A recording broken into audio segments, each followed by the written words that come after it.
Hi, this is Iain Thomson from v3.co.uk, and this is the HTC EVO. Now, HTC is calling this the EVO 4G, even though there's no 4G standard agreed as late, but what it does have is WiMAX. Now, WiMAX is available in a number of American cities and is spreading over Europe. We're facing a bit of a standards war between WiMAX and LTE, which you can read about at v3.co.uk, but at the same time, this is HTC's first attempt to really get into the power smartphone market. So let's have a look at the handset itself. What you've got is a 4.3-inch screen, which is very high resolution, as we'll see later. Standard volume controls on the side, a micro USB slot, which is in line with European protocols, and an HDMI slot, which allows you to use this as a transferable device for films. You can also watch films on it, but I wouldn't recommend Lord of the Rings, having tried it. Standard on-off switch and headset here. Underneath the, I have to say, slightly plasticky back,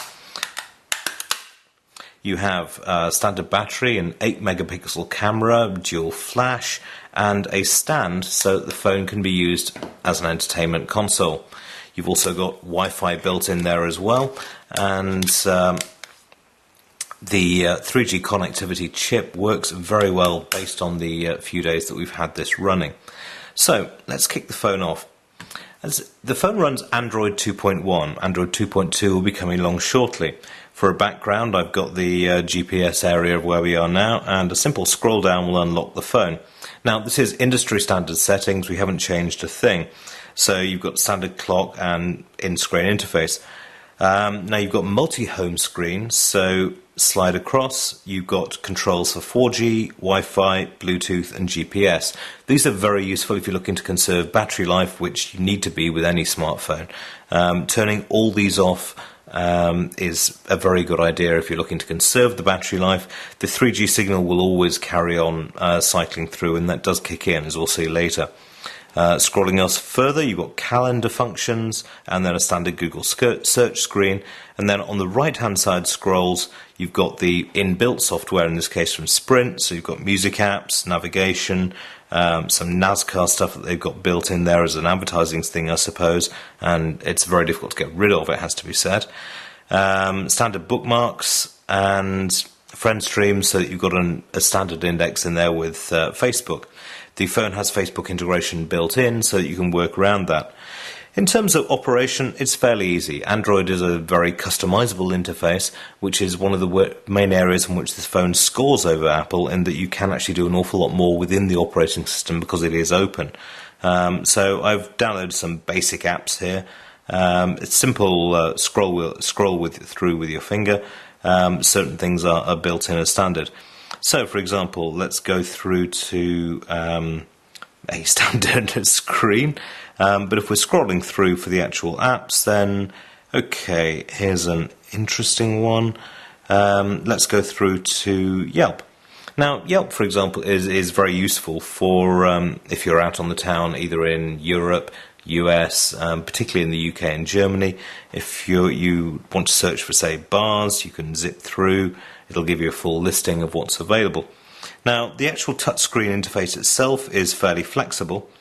Going through into the applications, as I say, you can just flick through. If there was one thing I would complain about in this phone, is that the touchscreen is possibly slightly too sensitive, and you end up clicking on things that you don't really want to. It has full integration with applications like Gmail. You can link that into your mail server. Facebook, as I've said, is very handily built in there, and of course links to the market. Now, Android market, while it might not be as large as the Apple Apps phone, still has Apple App Store still has a certain number of things available. You've got games, obviously. The applications, we're seeing Lotus on this. We're seeing an awful lot of business applications on here. And in terms of the user interface, you can slip through the various different applications very, very easily indeed, even down just to searching for individual contacts.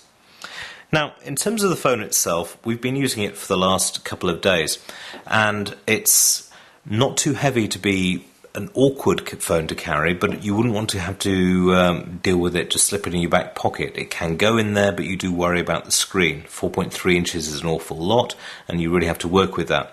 On the innards, you've got a 1 gigahertz Qualcomm processor, and you've got an SD card which allows you to update the device up to 64 gigabit, which is really rather handy if you're dealing with large amounts of video files.